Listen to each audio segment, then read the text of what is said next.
Buenas gente, ¿cómo están? Bienvenidos a un nuevo video de Mal de la Azotea. Hoy nos ponemos serios, porque en Peñarol no se puede improvisar. Estamos entrando de lleno en el año electoral y, como sabemos, los nombres se repiten. Las promesas vuelven a aparecer y la historia nos marca el camino. Y por eso, hoy vamos a analizar lo que fue la primera gestión de Juan Pedro Damiani. ¿Qué nos dejó? ¿Qué luces tuvo y qué sombras nos quedaron marcadas? Vamos a desmenuzar los datos sin vueltas, porque el hincha merece saber la verdad. Quédate hasta el final, porque esto recién empieza. Vamos con eso. Histórico que honestamente es fascinante. Hoy vamos a explorar el legado dual de uno de los gigantes del fútbol sudamericano, enfocándonos específicamente en lo bueno y lo malo de la primera gestión de Juan Pedro Damiani en Peñarol entre 2008 y 2011. Literalmente esto fue un choque de eras. Teníamos, por un lado, el peso inmenso de un pasado hipertradicional y glorioso que exigía ganar todo ya mismo, y por el otro, la urgencia de construir un club corporativo y moderno que fuera viable. Es una historia de transformación profunda. Vamos a ver que estuvo llena de luces increíbles, pero también de sombras súper complejas que redefinieron el rumbo de esta institución para siempre. Para que nos ubiquemos, esta es nuestra hoja de ruta de hoy. Pasaremos rapidito por el contexto de la transición, luego veremos las luces y el éxito, después nos meteremos en las sombras y las fricciones y cerraremos con el legado del club moderno. Empecemos con nuestro primer punto, entender de dónde veníamos, ese paso de la tradición absoluta a la realidad corporativa. Pongámonos un poco en situación. El quiebre crítico ocurre en 2007, con el fallecimiento de José Pedro Damiani. O sea, estamos hablando de alguien que fue el patriarca absoluto y el pilar económico del club durante décadas. Su partida dejó un vacío gigantesco, obvio, pero además expuso una realidad que era durísima. La grandeza histórica del club chocaba de frente contra problemas financieros graves y una infraestructura que la verdad se había quedado congelada en el tiempo. El modelo paternalista tradicional ya no daba para más en el fútbol moderno. Entonces, con esta urgencia tremenda, en diciembre de 2008 asume Juan Pedro Damiani. Y ojo, el desafío acá no era solo sentarse en el sillón presidencial, era dar un volantazo total hacia un modelo corporativo para básicamente mantener al club a flote. Pasemos a nuestro segundo tema, las luces, porque definitivamente hubo un resurgimiento gigantesco tanto adentro como afuera de la cancha. Si tenemos que hablar de lo bueno a nivel deportivo, la clave de todo esto fue la alianza con Diego Aguirre.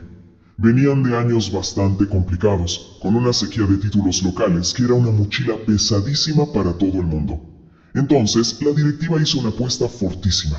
Armaron un plantel súper competitivo, hecho a medida para Aguirre. Y bueno, la apuesta pagó con creces. Ganar el campeonato uruguayo 2009-2010 no fue solo levantar una copa, fue un desahogo total. Fue ese momento exacto donde todas las piezas encajaron y los hinchas volvieron a sentirse los campeones indiscutidos en su propia casa. Y ojo que fuera de la cancha la cosa también explotó. Fue una revolución comercial.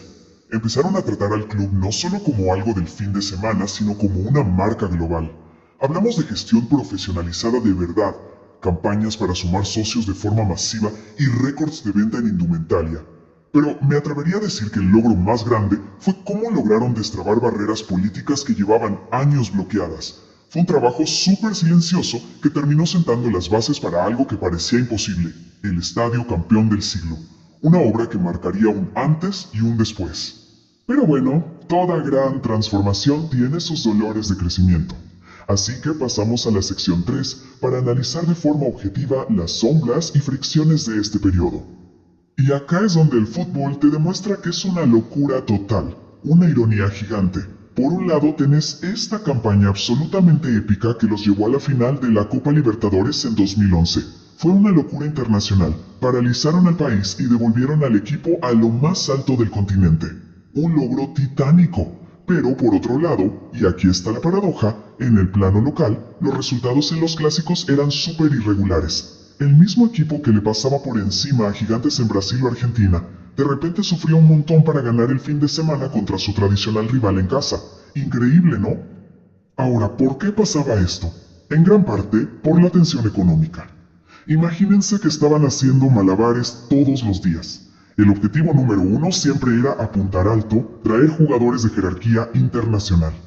Pero claro, esa ambición chocaba a 200 kilómetros por hora contra el presupuesto del mercado uruguayo, que lógicamente no tiene los ingresos de televisión o marketing de otros países más grandes. Entonces, tener un plantel con nivel de finalista de América en una economía tan restringida generaba una gimnasia financiera que agotaba a toda la estructura administrativa. Y si a la plata le sumamos la política interna, bueno, teníamos una verdadera olla a presión. Los sectores opositores criticaban mucho un estilo de liderazgo que veían demasiado centralizado en el presidente. Muchas decisiones claves se tomaban en un círculo súper íntimo, y eso generaba roces con la estructura política tradicional, que estaba acostumbrada a debatir todo en asambleas. Y esto es algo súper común cuando una institución centenaria intenta corporatizarse. Es el choque entre el romanticismo participativo y la necesidad de ser fríos y eficientes. Centralizar el poder les permitía ejecutar cosas rápido, seguro, pero el desgaste político interno era constante. Llegando al final de nuestro análisis, entramos en la cuarta sección. Vamos a ver cómo este periodo tan movido terminó siendo el motor del futuro. Fíjense en lo que plantea este texto. Sacar al club de un estancamiento estructural. Y quiero hacer énfasis en esto porque no era solo un tema de no salir campeones. El riesgo real era volverse una institución obsoleta administrativamente. Sí, hubo debates acalorados, roces internos y resultados raros a nivel local. Pero si miramos la película completa, este periodo marcó un quiebre. Profesionalizar el marketing, modernizar la gestión y plantar la semilla para tener un estadio propio, eso indudablemente sentó las bases de lo que hoy es la institución.